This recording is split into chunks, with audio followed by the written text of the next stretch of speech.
Hello students, दक्षिणा ई classroom में आपका स्वागत है।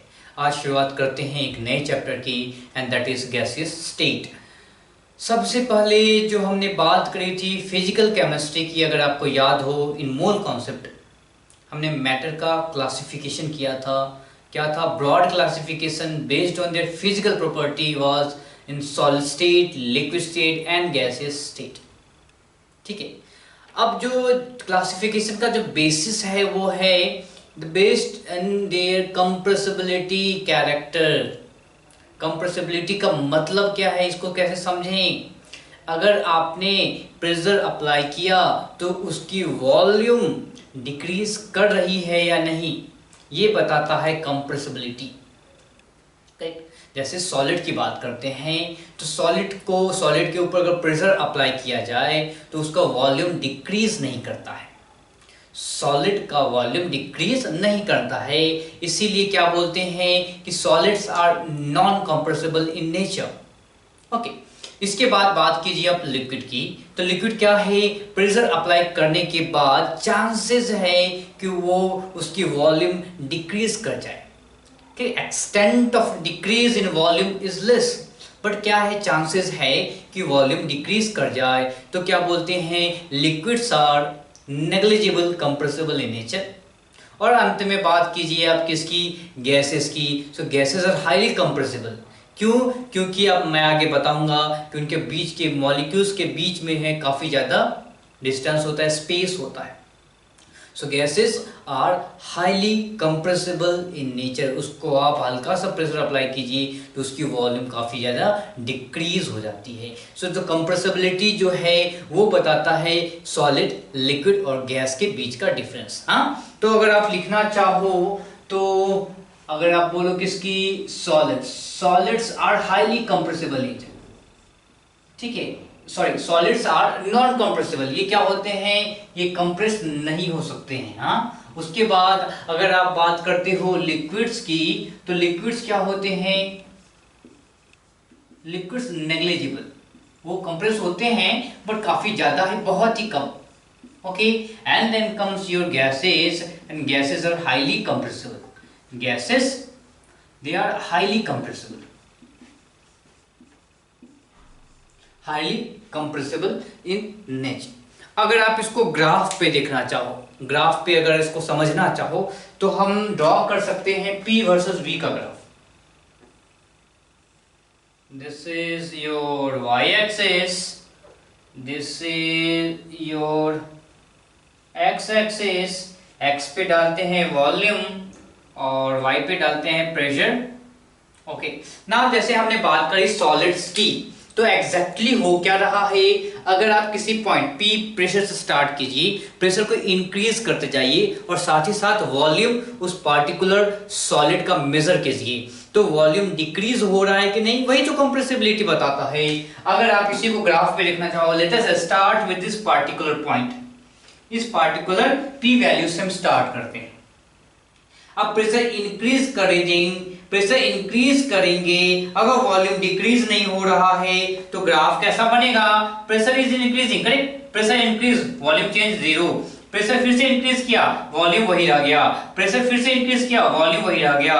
प्रेशर फिर से इंक्रीज किया, वॉल्यूम वही रह गया। इसका क्या मतलब है कि एक स्ट्रेट लाइन दिख रहा है? So this particular curve is for solid. ठीक है, सॉलिड के लिए ये पार्टिकुलर कर्व होगा। ओके, ठीक है, ये हम लिख देते हैं, यहां पे सॉलिड लिख देते हैं। This is for solids. Okay, अब बात कीजिए किसकी? लिक्विड्स की बात करते हैं। तो लिक्विड क्या? नेग्लिजिबल कंप्रेसिबल है। इसका क्या मतलब है? अगर आप प्रेशर बढ़ाओगे तो चांसेस है कि उसका वॉल्यूम क्या होगा? डिक्रीज हो जाएगा।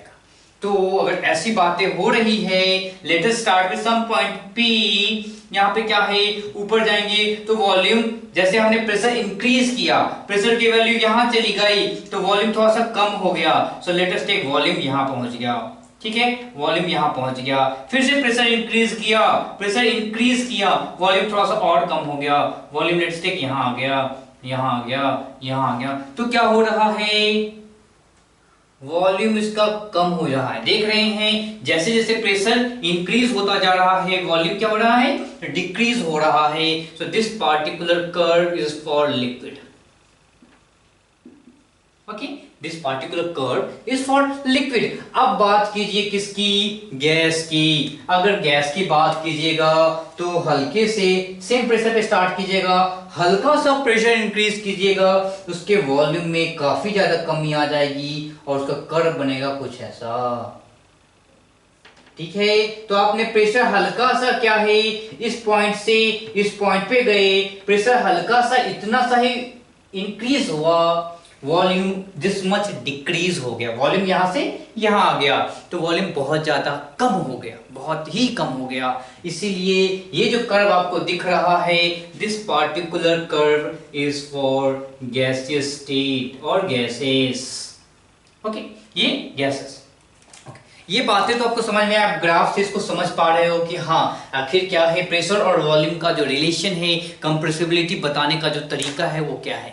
अब एग्जैक्टली ऐसा हो क्यों रहा है, क्यों इसकी वॉल्यूम डिक्रीज कर जा रही है। तो अगर बात करते हैं सॉलिड्स की, तो सॉलिड्स की बात कीजिए तो इसका मॉलिक्यूलर अरेंजमेंट या एटॉमिक अरेंजमेंट कैसा होगा। किसी सॉलिड पार्टिकल को लीजिए, या let's take a small particle, solid का कोई जो है सो स्मॉल पार्टिकल लेते, इसके अंदर एटम्स होंगे या मॉलिक्यूल्स का अरेंजमेंट कैसा होगा, कुछ ऐसा होगा।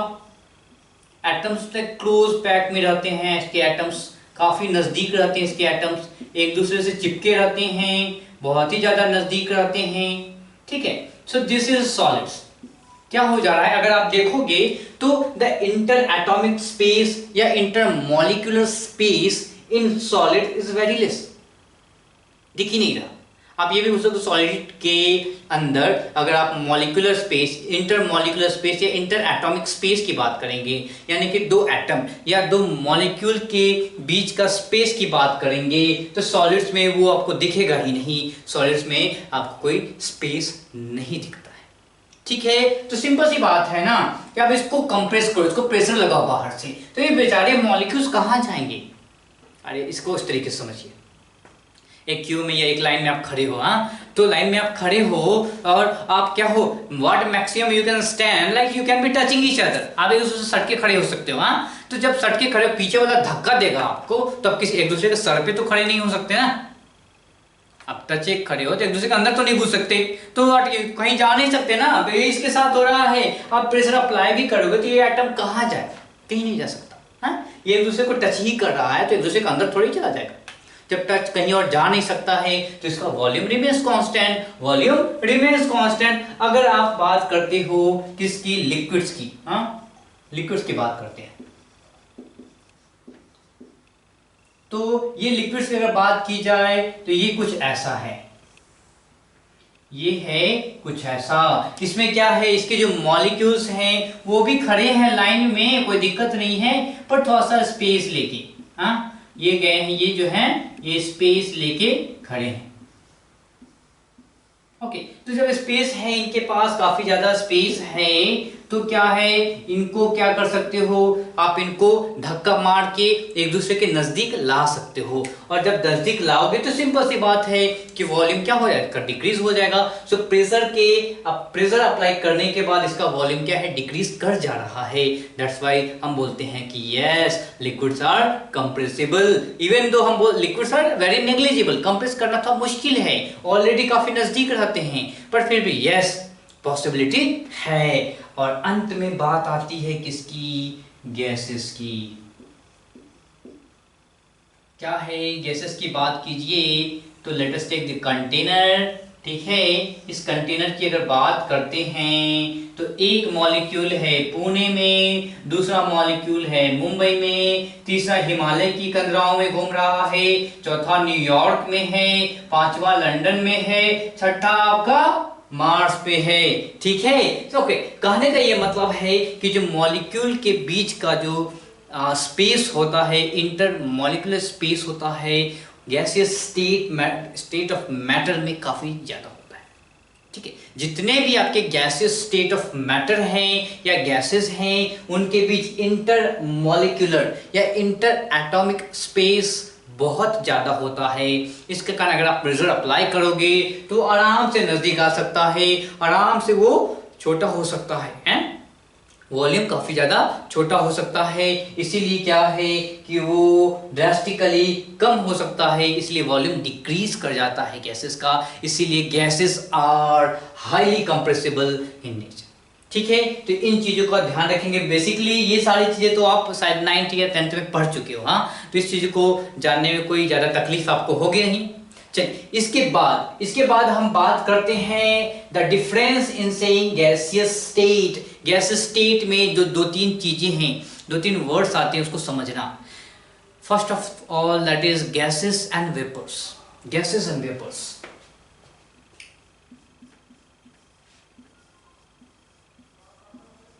Gases and vapours.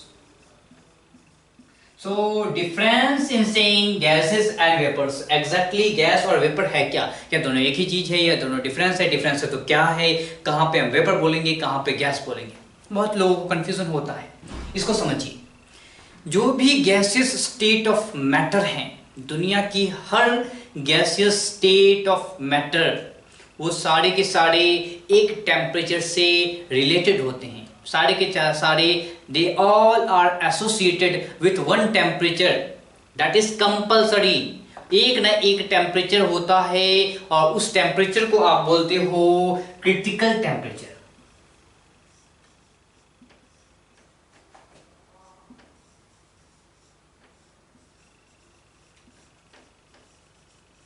Okay, so ये जो क्रिटिकल टेम्परेचर है, इवन तो इसके बारे में हम बाद में बात करेंगे। सबसे चैप्टर के अंदर जब रियल गैस की बात कर रहे होते हैं तो उसको बहुत ही इलेबोरेटेड फॉर्म में पढ़ते हैं, कोई दिक्कत नहीं है। मैं आपको सीधा बताना चाहता हूं कि जितनी भी आपके गैसेस स्टेट ऑफ मैटर हैं, सारे के सारे सबके पास एक ऐसा टेम्परेचर होगा जिसको बोलते हैं क्रिटिकल टेम्परेचर। करेक्ट? जितने भी गैसेस हैं सबके पास एक ना एक टेम्परेचर होता है, सबकी वैल्यूज होती है। ठीक है, what is this critical temperature? This is the temperature at which or below, this is the temperature at which or below gases can be, or gaseous state of matter can be liquefied. This is the temperature at which or below gaseous state of matter can be liquefied after applying the pressure. यानी कि एक ऐसा temperature है जब gases या तो इस temperature पे रहे, लेट अस इसको डिनोट करते हैं आप टीसी से हैं। सो टीसी, अगर गैसेस का टेम्परेचर, सॉरी गैसेस स्टेट का टेम्परेचर अगर टीसी है या उसका टेम्परेचर टीसी से कम है, तभी आप प्रेशर अप्लाई करके उसको आप लिक्विफाई कर सकते हो। अगर गैसेस का टेम्परेचर टीसी से ज्यादा है, let us assume carbon, correct, not carbon, let's say CO2. I think I am not wrong that Tc of CO2 is around -31 degree C. Okay, this is we are talking about CO2 की बात करना चाहते हैं। Okay, इसको समझते हैं, इसको कि exactly Tc का मतलब क्या है।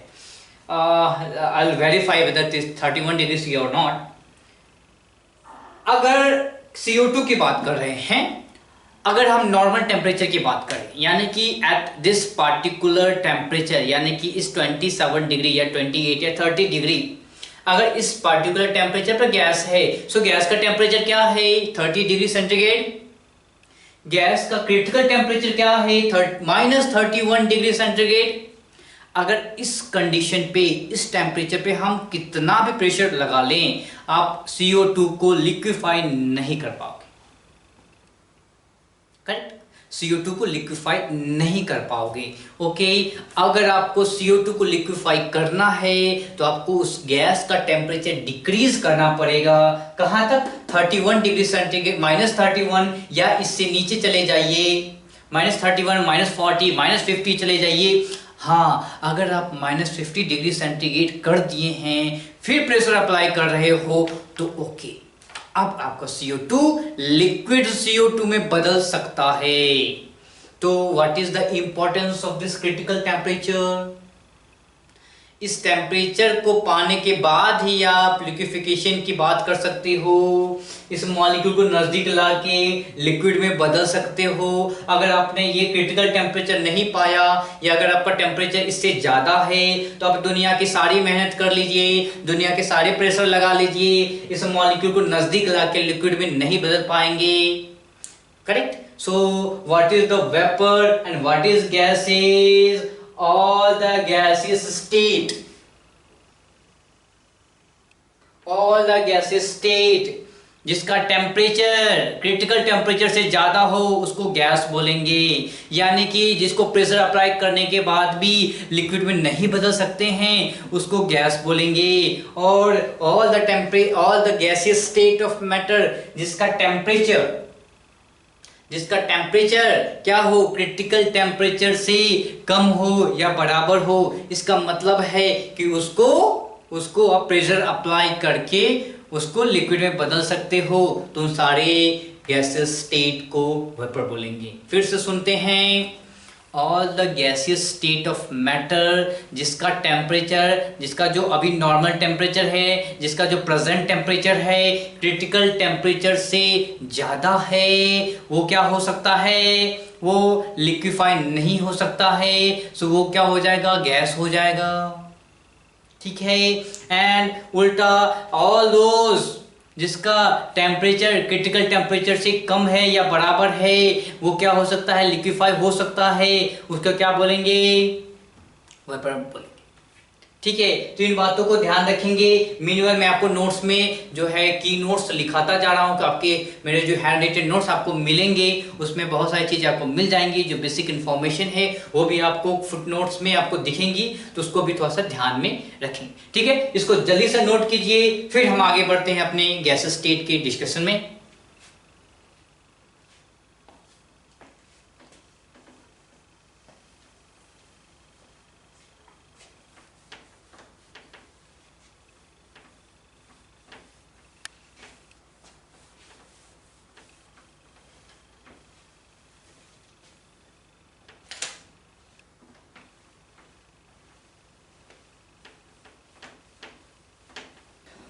चलिए, तो फिर से इस चीज़ को हमने देखा, वेपर और गैस की बात फिर से मैं एक बार बता दूं कि वो सारे गैस स्टेट जिसको लिक्विफाई किया जा सके, all are vapours.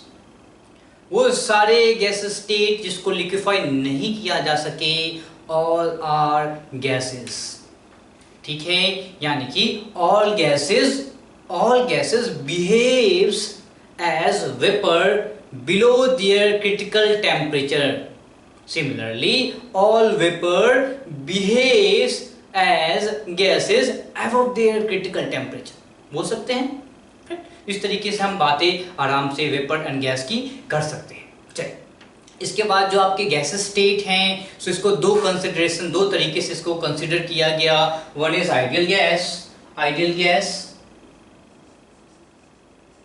There are two types of consideration for that, and ideal and real gas. Okay, so इसकी बातें हम आगे करते हैं। आइडियल एंड फिलहाल तो आइडियल की ही बात करेंगे, रियल की बातें हम काफी अंत में करेंगे। So any gas is called ideal gas. A gas is called an ideal gas if point number one there exists no any force of attraction and repulsion between gaseous molecules.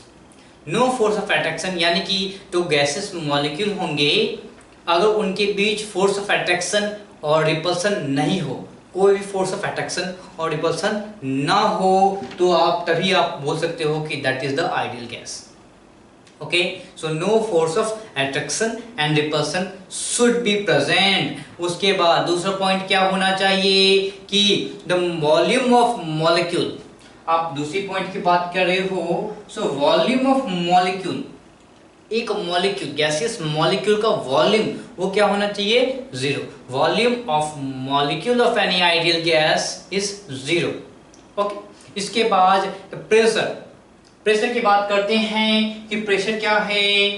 अगर आप बात कर रहे हो किसकी, pressure exerted by ideal gas is purely due to collision. Collision, वो collision क्या होगा, इलास्टिक कोलिजन होगा। Collision of molecules on the wall of the container, यानी कि क्या होगा, मॉलिक्यूल जाएंगे, जाके दीवार पे टकराएंगे, वापस आएंगे। आपको पता है, फिजिक्स में पढ़े हो कि क्या होता है जब कोलिजन होता है तो चेंज इन मोमेंटम होता है, very short span of time. आप क्या बोलते हो कि ड्यू टू कोलिजन सरफेस पे क्या है, फोर्स लगा है। करेक्ट। तो यही है, यही सेम बात है। मॉलिक्यूल जो है जाके कोलाइड करता है कंटेनर पे, कंटेनर के वॉल पे। तो उस कोलिजन के कारण क्या होता है कि प्रेशर अप्लाई होता है, और इसी प्रेशर की बात हम कर रहे हैं। ठीक है, pressure is due to purely collision, और वो कोलिजन का होगा, इलास्टिक कोलिजन होगा। So collision of molecules on the wall of container. ठीक है, प्रेशर क्या हो गया, ये समझ में आ गया। इसके बाद क्या है, there is no effect of gravity on molecule. ये सारे जो हम एजम्पशंस बोल रहे हैं वो क्या है, आइडियल गैस के लिए बोल रहे हैं। ओके, हमने क्या क्या अभी देखा, मॉलिक्यूल के बीच फोर्स ऑफ अट्रैक्शन रिपल्सन नहीं होना चाहिए। एक मॉलिक्यूल एवरी ईच मॉलिक्यूल का वॉल्यूम क्या होता है, वो 0 होता है। मॉलिक्यूल का वॉल्यूम मैं बोल रहा हूँ, आइडियल गैस की बात नहीं की है मैंने अभी। मैंने बोला मॉलिक्यूल का वॉल्यूम 0 होता है। प्रेशर क्या होता है, इलास्टिक कोलिजन के कारण प्रेशर आ रहा है, मॉलिक्यूल जाएंगे टकराएंगे वॉल पे और उसके कारण प्रेशर आ रहा है। फिर इफेक्ट ऑफ ग्रेविटी क्या है, वो 0 हो जा रहा है। तो इफेक्ट ऑफ ग्रेविटी क्या है, 0 हो जा रहा है। और ये जो पॉइंट है इसको समझना बहुत जरूरी है। Volume of any ideal gas is the available free space for any molecule to move freely. इस पार्टिकुलर जो पॉइंट नंबर 5 है इसको समझना बहुत ज़्यादा इम्पॉर्टेंट है, क्योंकि इसका यूज़ आपको रियल गैस को समझने में करना पड़ेगा। समझिए कैसे है। जो 5th पॉइंट क्या बोला, आपको दिख भी रहा होगा यहाँ पे पॉइंट्स। हाँ, तो लेट अस एज्यूम एक कंटेनर है। इस कंटेनर के अंदर क्या क्या है, मॉलिक्यूल्स हैं और एटम्स हो सकते हैं, मॉलिक्यूल्स हो सकते हैं आइडियल गैस की। तो दिस इज आइडियल गैस। हाँ, this is your ideal gas. Okay, अब क्या है कि ये आइडियल गैस है, ये सारे गैसेस मॉलिक्यूल हैं। तो पहला जो हमारा था कि इस मॉलिक्यूल या दिस मॉलिक्यूल तो किसी और मॉलिक्यूल के बीच कोई फोर्स ऑफ अट्रैक्शन और रिपल्सन नहीं होगा। ओके, देन इन सारे मॉलिक्यूल का वॉल्यूम क्या है, 0 है। इसका भी वॉल्यूम 0, इसका भी वॉल्यूम 0, इसका भी वॉल्यूम 0, सबका वॉल्यूम 0 है। ठीक है, इस पे इफेक्ट ऑफ ग्रेविटी काम नहीं कर रहा है।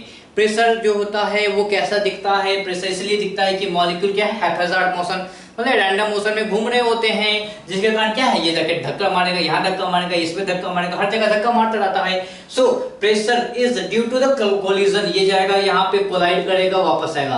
तो इस कोलिजन के कारण जो फोर्स लगा, फोर्स पर unit area is pressure. So इसीलिए हम बोलते हैं pressure is due to the collision of molecules.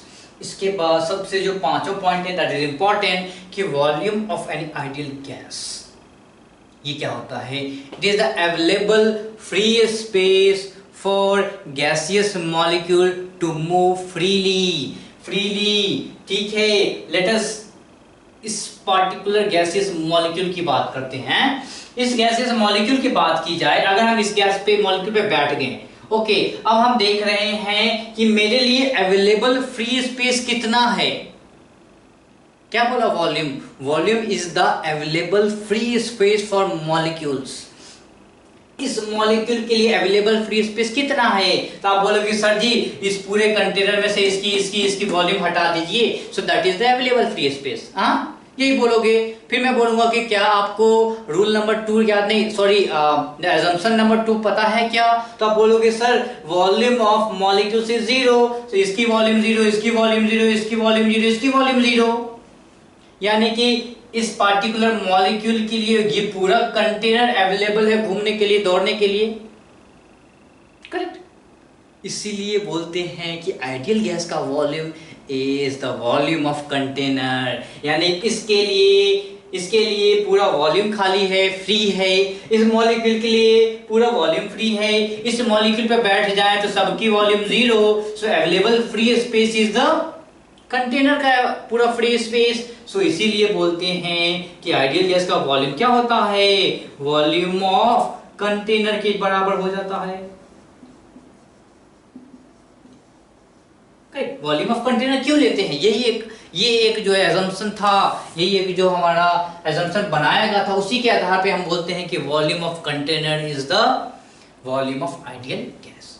Okay, so ये सारी चीजें थी, ये जो कंसिडरेशन था जो हमने आइडियल गैस के लिए किया था, और इसके 5 पॉइंट्स जो है हमने अभी अभी देखा है, इसको ध्यान में रखेंगे। खासकर पहला point and the last point, इसको ध्यान में इसलिए रखना है क्योंकि इसका यूज करेंगे हम लोग रियल गैस को पता करने में, या फिर रियल गैस कैसे होता है, इसको कैसे समझना है, इस बात का ध्यान रखेंगे। ओके, अब जब आइडियल गैस की बात कर रहे हैं तो आइडियल गैस को कैरेक्टराइज करने के लिए हम क्या क्या यूज करते हैं, हम यूज करते हैं कैसे। पहला है आपका प्रेशर। ओके, इसको कैरेक्टराइज करते हैं प्रेशर से। देन क्या होता है, वॉल्यूम होता है। फिर क्या बताइए, तीसरा क्या होता है, टेम्परेचर होता है। And the last one we have is amount. Okay, तो ये 4 हैं जिससे किसी आइडियल गैस को कैरेक्टराइज किया जाता है। हाँ, चलिए शुरुआत करते हैं आप सबसे पहले तो अमाउंट से।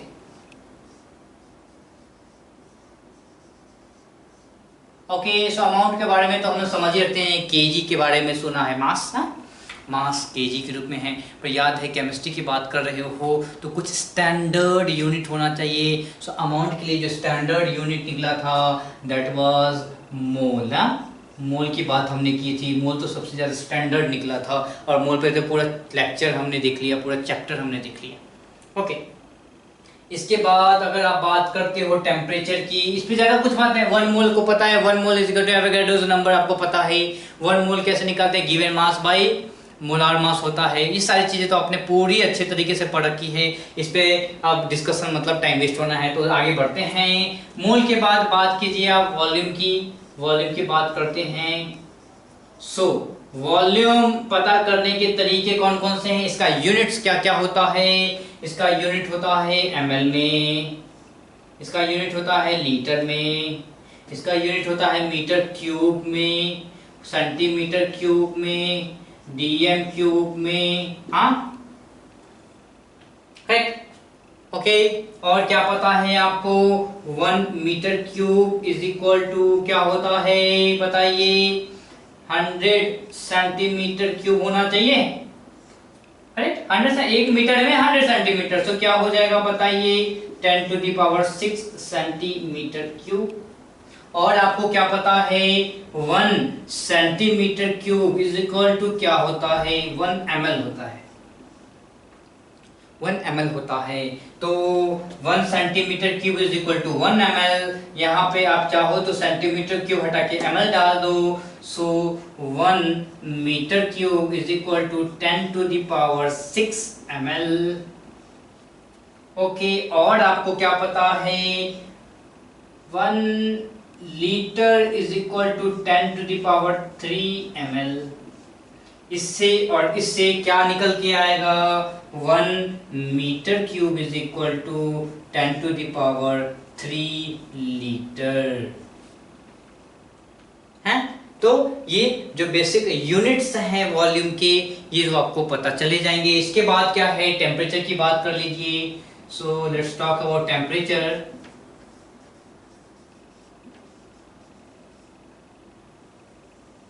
टेम्परेचर तो पता ही आपको, या तो आप डिग्री सी में लिखते हो, डिग्री एफ में लिखते हो, या केल्विन में लिखते हो। So F-32 divide by 9 is equal to C/5।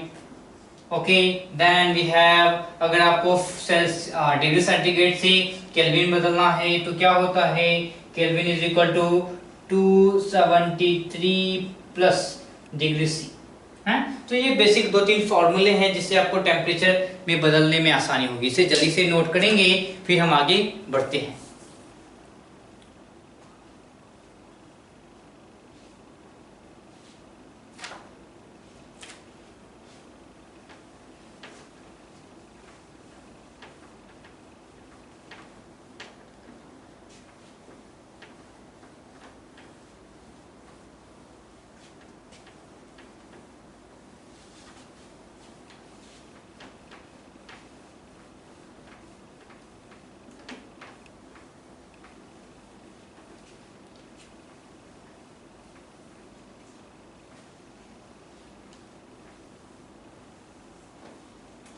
चलिए अब बात करते हैं प्रेशर की। हाँ, प्रेशर सबसे ज़्यादा इम्पॉर्टेंट है, तो उसके बारे में थोड़ा सा डिटेल पढ़ेंगे। जो प्रेशर है इसकी बात कर लें।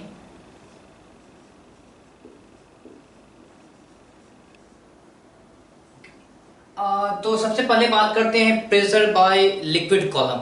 प्रेशर बाय लिक्विड कॉलम, इसके बारे में फिजिक्स में भी आप पढ़ोगे, फ्लूइड मैकेनिक्स में आपको पढ़ाया जाएगा। तो प्रेशर बाय लिक्विड कॉलम क्या है? मान लीजिए कोई वेसल है, हाँ कोई वेसल है, तो क्या होगा किसमें, मान लीजिए ये लिक्विड भरा हुआ है, इसकी डेंसिटी रो है, ये हाइट h होगी, ओके, ये हाइट h होगी, cross sectional area is a here, a।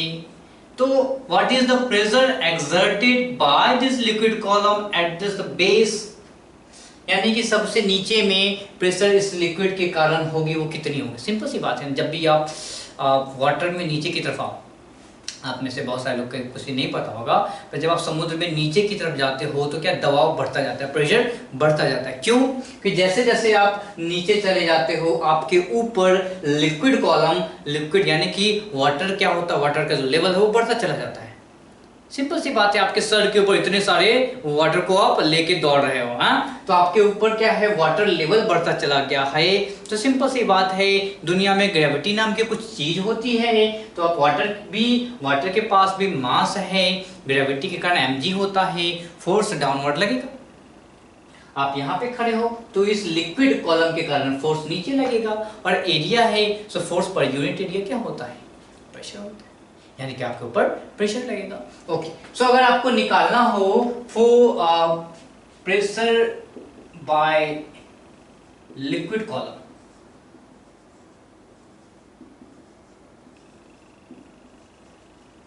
Okay, so कैसे करेंगे? प्रेशर P क्या होगा, force by area,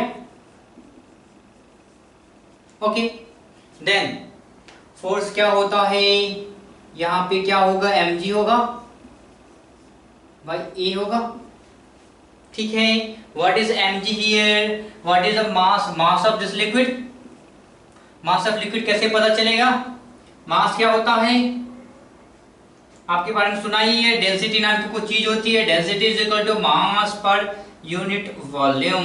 so mass is equal to density into volume, density is given as rho, so क्या हो जाएगा, density into volume, so right here rho into volume divide by area, right. So this is mass only, so g here, okay.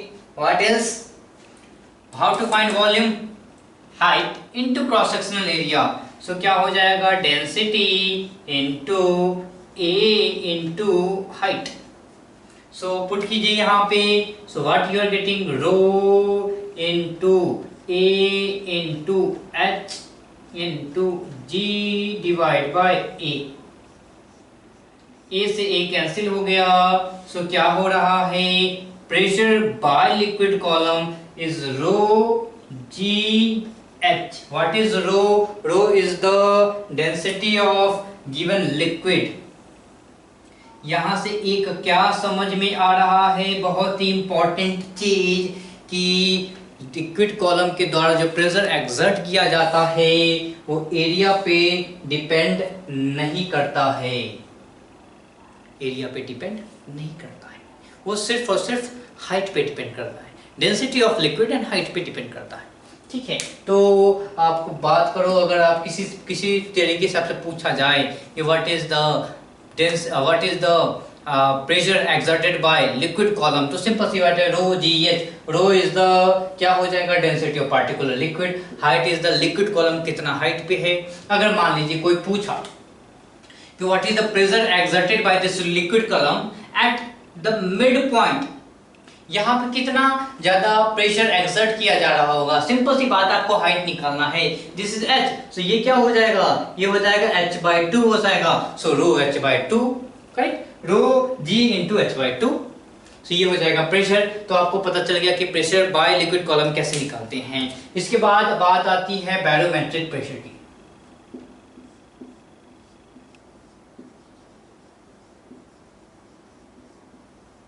Barometric pressure. Okay, सो मान लीजिए इसका setup मैं आपको बता दूं कि एग्जैक्टली कैसा था। चिंता मत कीजिए कि ये आपको एग्जाम में ये नहीं पूछेगा कि बताइए बैरोमेट्रिक सेटअप कैसा होता है, नहीं, मैं आपको बताता हूं कि एग्जैक्टली क्या है। ये क्या था, इसमें मरकरी भरा गया, इसमें क्या मरकरी भरा गया। आपको पता ही है कि एटमॉस्फेयर प्रेशर लगाता है, एटमॉस्फेयर प्रेशर मॉलिक्यूल्स क्या होता है, दबाव जाता है, तो यहाँ पे क्या एटमॉस्फेयर प्रेशर लगा रहा होगा हर जगह से। आपके शरीर के ऊपर प्रेशर लग रहा है, आपके शरीर के अंदर से बाहर की तरफ प्रेशर लग रहा है। सिंस दोनों बैलेंस है इसलिए आप बचे हुए हो। जैसे ही आप आउटर एटमॉस्फेयर में जाओगे, यानी कि जब आप अर्थ के एटमॉस्फेयर से बाहर चले जाओगे तो क्या होगा, atmosphere gases molecules are not available there, they cannot collide on your surface, correct, आपके सरफेस पे कोलाइड नहीं कर सकते हैं। इट मीन्स प्रेशर बाहर से अंदर की तरफ नहीं लग सकता है। पर आप बाहर चले गए हो, आपका शरीर क्या है अंदर से तो बाहर प्रेशर लगाएगा ही लगाएगा। क्यों, ऐसा थोड़ी कि आप जब बाहर चले गए तो आपके अंदर के रक्त बाहर निकल गई, गायब हो गई, ऐसा तो नहीं। Still you are breathing, still you have everything inside you. Okay, जब आप आउटर स्पेस या स्पेस में चले गए हो तो क्या हुआ है कि वहां पे एटमॉस्फेयर उपलब्ध नहीं है, जिसके कारण वो आपके ऊपर प्रेशर नहीं लगा सकता है। पर आपके शरीर के अंदर का प्रेशर वो बाहर लगा रहा है, तो क्या होता है, वहां पे एक्सीडेंट हो जाता है। So that's why we can not survive in outer space. आपको स्पेस सूट चाहिए जो प्रॉपर प्रेशर बैलेंस करता है, ठीक है। ओके, और डिफरेंट और भी कारण हैं, टेम्परेचर डिफरेंस हो जाता है, बहुत सारी चीज़ें हैं। अगर आपको इंटरेस्टेड हो आप आराम से पढ़ो, कोई दिक्कत नहीं है। ओके, अगर आप प्रेशर की बात करो, एटमॉस्फेयर यहाँ पे प्रेशर लगा रहा है, ऐसा क्या किया गया, एक कैपिलरी लिया गया, एक लंबा सा कैपिलरी लिया गया। ओके, इस capillary, sorry this is not straight, let's put it straight. एक कैपिलरी लिया गया है, पतला सा सिलेंड्रिकल, एक तरफ से बंद है, कैपिलरी ट्यूब लिया गया। और इसके अंदर क्या है, इसके अंदर भी मरकरी भर दिया गया। इसको यहां से पकड़ के उठा के इसके अंदर डाल दिया। क्या है इसके अंदर, कैपिलरी के अंदर फुल आपका मर्क्यूरी भर दिया गया है। यहां से पकड़ के बंद किए हुए इसके अंदर डाल के यहां से छोड़ दिया गया। हाँ, यहां अंदर से डाल के छोड़ दिया गया। क्या ऑब्जर्व किया गया कि दिस इज व्हाट हैपेंड,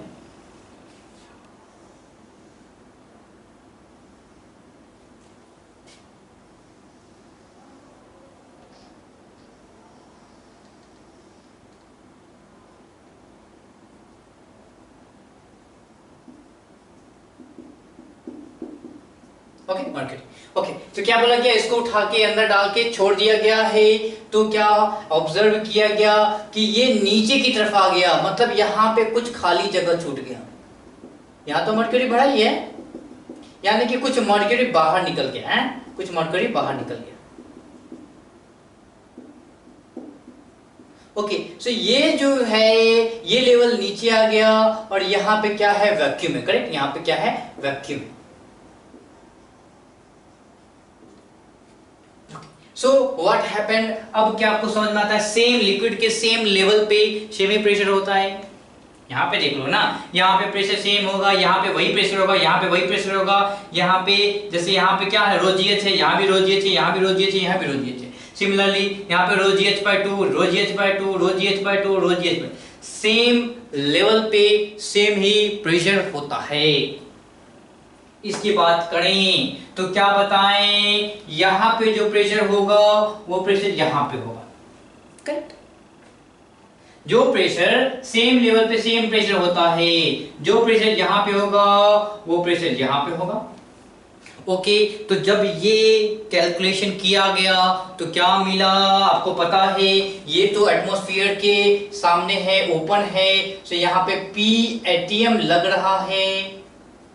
इसका मतलब यहाँ भी P ATM लग रहा होना चाहिए। और जब ये लेंथ कैलकुलेट किया गया तो ये लेंथ निकल के आया 76 mm। सिंस ये बात कर रहे थे Hg की, सो PATM क्या होता है?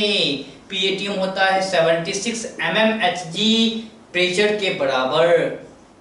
इसका मतलब कि अगर आपको pressure exact amount of pressure calculate करना हो तो कैसे कैलकुलेट करेंगे? P is equal to rho g h, this h is equal to 76 mm Hg and what is rho? Rho is 13.6। रो क्या होता है? 13.6 G, 13.6 आपका ग्राम पर सेंटीमीटर क्यूब आता है। किसका? आपका मर्क्यूरी का। तो आप एग्जैक्ट आप कैलकुलेट कर सकते हो, पर ये क्या है, प्रेशर बताने का एक तरीका होता है, दैट इज 76 mm Hg, जो आपको मैंने पहले भी बताया था। वो क्या है? वो ये है कि जब ऐसा देखा गया, दिस इज PATM और सेम लेवल पे सेम प्रेशर होता है, जब ये कैलकुलेट किया गया, this is 76 mm। So that's why हम बोलते हैं एटमॉस्फेरिक प्रेशर कितना होता है? 76 mm Hg होता है। और आप इसको सॉरी 76 नो 760 ना 76 centimetre, 76 centimetre, this is 760 mm। So 760 mm की बात कर रहे हैं, 76 सेंटीमीटर की बात कर रहे हैं। ओके, सो आप क्या बोलते हो? PATM इज इक्वल टू क्या होता है? 760 टॉर्क होता है, 760 टॉर्क होता है। This is equal to 760 torr भी बोलते हैं। और अदर यूनिट्स क्या है बताइए? अदर यूनिट्स है, अगर 1 ATM की बात करें तो 1.013 इंटू 10⁵ न्यूटन पर मीटर स्क्वायर होता है। 1.013 क्या बार होता है? इसको आप पास्कल भी बोलते हो, न्यूटन पर मीटर स्क्वायर को आप पास्कल भी बोलते हो। Okay, so this all information you know. Pressure के डिफरेंट यूनिट्स हैं, एक ये आ गया, और क्या होता है बताइए? This is equal to pascal. Pascal क्या होता है? 1 न्यूटन पर मीटर स्क्वायर। ठीक है, then 1 ATM is equal to 760 mm Hg और 760 टॉर्क।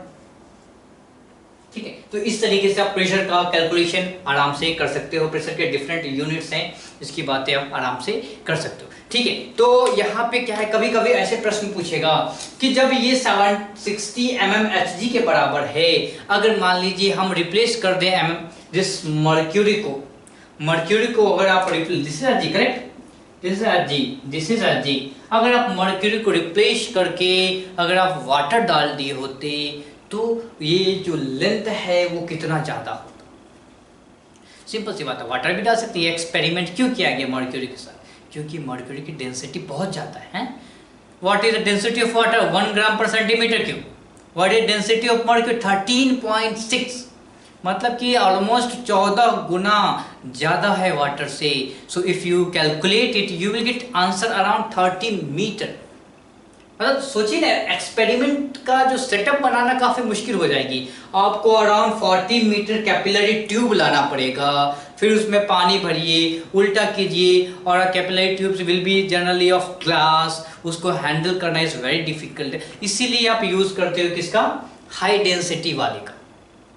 Hg की डेंसिटी काफ़ी ज़्यादा होती है कंपेयर टू वाटर, तो आप उसका यूज़ करते हो ताकि एक्सपेरिमेंट करने में आसान हो। तो आपको यहाँ पे दिखेगा कि 13 आपका 760 mm Hg is equal to 1 ATM होता है। अगर आप वही वाटर में कैलकुलेट करते it will be around 30। Just calculate it, I am not sure if you can calculate, let me know that कि जब आप कैलकुलेट करोगे वाटर को डाल के तो 1 ATM इज इक्वल टू कितना mm, कितना सेंटीमीटर या कितना मीटर ऑफ वाटर का लेंथ आता है, मुझे आप बताइए। ठीक है, ओके, चलिए इसे जल्दी से नोट कीजिए। फिर हम जो बेसिक ग्राफ्स हैं जो इस चैप्टर में यूज आएंगे और अगले चैप्टर में भी यूज आएंगे उसको देखेंगे। बेसिक ग्राफ्स, हाँ, तो उसको पहले से नोट कीजिए आप।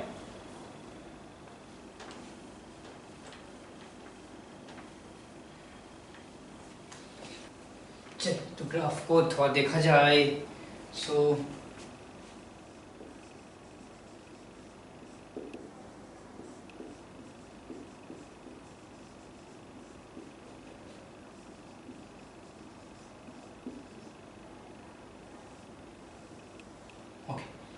सो पहला ग्राफ है बहुत ही simple, y is equal to m x plus सी।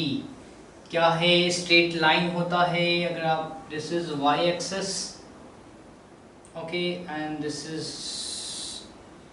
तो क्या होगा, x axis, this is your x, this is your y। तो बताइए y is equal to m x plus c का ग्राफ कैसे बनाएंगे। Put x is equal to 0, y की value c आएगी, यानी कुछ पॉजिटिव वैल्यू आएगी। Put y is equal to 0, x की वैल्यू कितनी आएगी, नेगेटिव आएगी, करेक्ट। x की वैल्यू कितनी, नेगेटिव आएगी, और m स्लोप है, तो ये क्या हो जाएगा, ग्राफ कुछ ऐसा हो जाएगा, करेक्ट। स्ट्रेट लाइन, और क्या है, दिस वैल्यू इज क्या हो गया, m, दिस वैल्यू c हो गया, और ये स्लोप क्या है, ये m है। ओके, जो बेसिक ग्राफ है उसका आइडिया आपको लगना चाहिए। y is equal to m x plus c का मतलब क्या है, what is this c, intercept है, पॉजिटिव इंटरसेप्ट है। अगर आपको कुछ भी आइडिया नहीं लग रहा है तो वैल्यू पुट कर लेंगे। Put y x is equal to 0, तो y is equal to c हो गया, c पॉजिटिव है तो यहाँ पे आना चाहिए।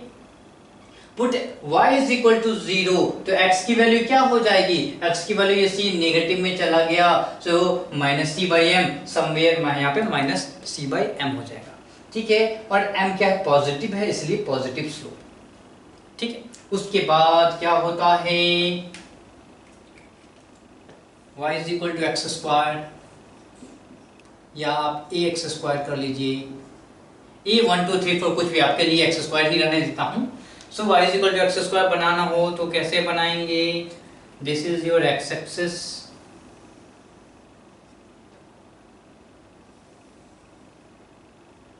ओके। सो अगर आपको बनाना हो एक्स स्क्वायर, सिर्फ ये पॉजिटिव है, यहाँ पे प्लस 1 छुपा हुआ है, पॉजिटिव है तो अपवर्ड, दिस इज पैराबोला, क्या होगा, upward, it is symmetric, you know, so very important that you should know everything. So okay, अगर y is equal to minus x square होता तो ग्राफ कैसा बनता, ऐसा बनता, ग्राफ उल्टा आपका बनता, ठीक है। तो इसका ध्यान रखेंगे।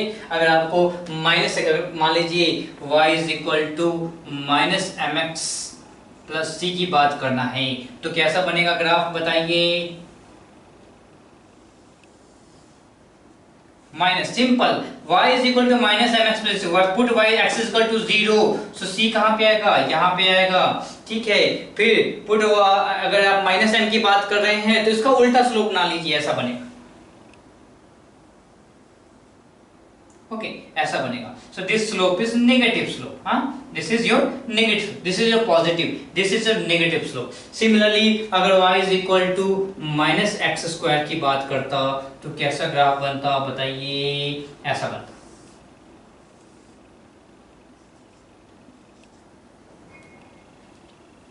ओके। चलिए, इसके बाद एक अगला ग्राफ है,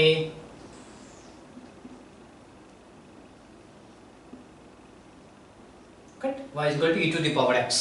इसका ग्राफ कैसे बनेगा,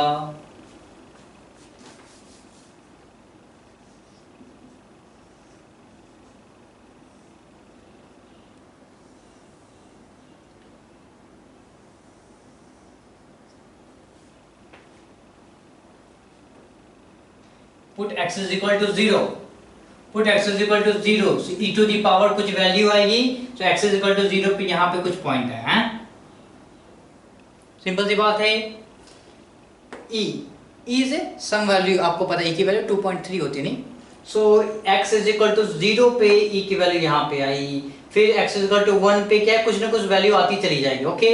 सो अब बताइए, x की वैल्यू नेगेटिव भी डाल लें, सिंपल सी बात है, सिंपल, 2 पे माइनस 1 डालें, माइनस 2 डालें, माइनस 3 डालें, क्या होगा, 2 पे पावर माइनस 1 क्या हो जाएगा, 1/2, 1/2 पॉजिटिव वैल्यू, ऊपर वाली वैल्यू पर आपको पता है ना, बेसिक मैथमेटिक्स, ऊपर वाली पॉजिटिव, नीचे वाली नेगेटिव, तो 2 to the power minus 1, 1/2 somewhere यहाँ पे, 2 टू द पावर माइनस 2 यहाँ पे, तो जितनी भी वैल्यू आएगी वो क्या होगी, ऊपर होगी।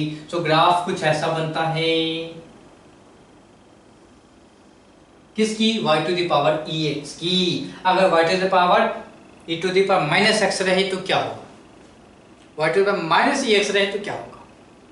ये सारे सिंपल है, सिंपल से मैथमेटिकल आपको प्ले है, खेल सकते हैं, गेम है। तो माइनस करेंगे तो सिंपल, जैसे यहाँ पे देखना माइनस किया उल्टा हो गया, माइनस किया उल्टा हो गया, माइनस करेंगे उल्टा हो जाएगा है। तो इसमें ज्यादा आगे नहीं जाते हैं। मान लीजिए आपका अगला ये रहे x into y is equal to some constant। Okay, x into y is equal to constant, या आप c ही लिख लीजिए, क्या दिक्कत है। इसको और कैसे लिख सकते हैं, y is equal to c by x, इस तरीके से भी लिखा जा सकता है। करेक्ट। इसका ग्राफ बनाएंगे, कैसे बनाएंगे,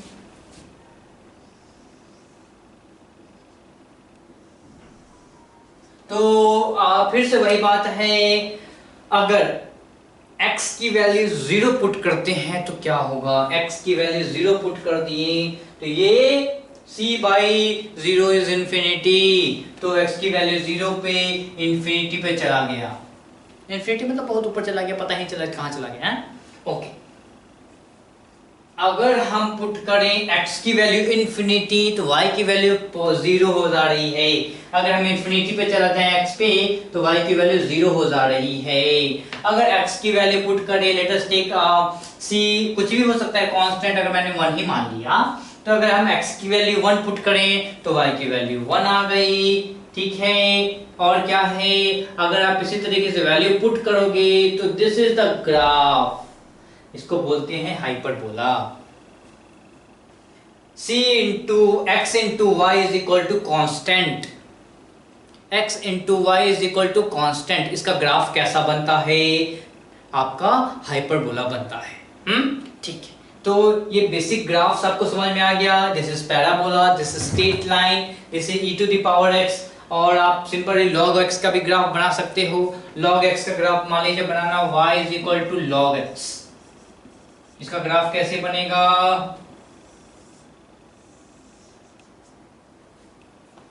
सिंपल सी बात है, ये आपका x एक्सिस से, ये आपका y एक्सिस से, log x का ग्राफ बनता है ऐसे। ठीक है, इसमें क्या है, इसको आपने ऐसे रोटेट कर दिया, कैसे रोटेट किया है, ऐसे घुमा के रोटेट कर दिया, सो log x का ग्राफ बनता है। और आपको पता भी है e to the power x and log x connected होते हैं। तो ये सारे जो बेसिक ग्राफ्स हैं, जो मैंने अभी यहाँ पे बोर्ड पे जो ग्राफ्स दिखा है, इनको आप एक तरीके से अच्छे से समझ लीजिए। एक दो प्रॉब्लम्स भी हैं, चाहे तो उसको आप आराम से कर सकते हैं। कुछ ग्राफ्स है, जैसे इसका यूज हम आगे इसी चैप्टर में करने वाले हैं। So be thorough with this graphs, इस ग्राफ से अच्छे से थॉरो हो जाइए। और आगे के डिफरेंट चैप्टर्स में, जैसे सरफेस केमिस्ट्री में भी आपको ग्राफ्स का यूज़ करना पड़ता है। ठीक है, ग्राफ के आधार पर आपको प्रश्न बनाने पड़ते हैं। तो इसमें क्या है कि आप बोलोगे सर ये क्या मैथमेटिक्स पढ़ाने लग गए, भाई साहब mathematics is a language of science. तो अगर आपको मैथमेटिक्स नहीं आ रही है तो साइंस समझना वेरी डिफिकल्ट, तो थोड़ा सा मैथमेटिक्स तो पढ़ ही लो। हाँ, सो साइंस को बताने में, समझने में बड़ी आसानी हो जाती है। तो ये ग्राफ्स है, उसको आप अच्छे से समझ लीजिए। इसके बाद जो है हम आगे बात करेंगे गैसियस लॉज की, और कैसे मॉलिक्यूल्स का जो है बिहेवियर होता है, इन सारी बातें हम आगे करेंगे।